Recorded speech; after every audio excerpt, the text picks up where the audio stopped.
రతనాల మేడలోన నిన్నొక రాణిగా చూడాలని, నీ అడుగులు కందకుండా నారి చేతులుంచాలని.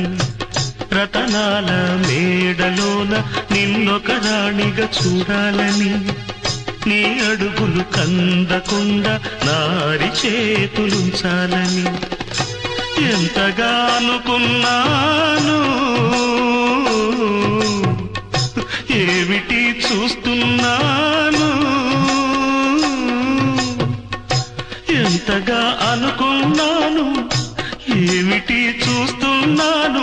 పన్నీటి బతుకులోన కన్నీటి మంటలేన రాణి రాణమ్మ, ఆనాటి నవ్వులు ఏవమ్మ.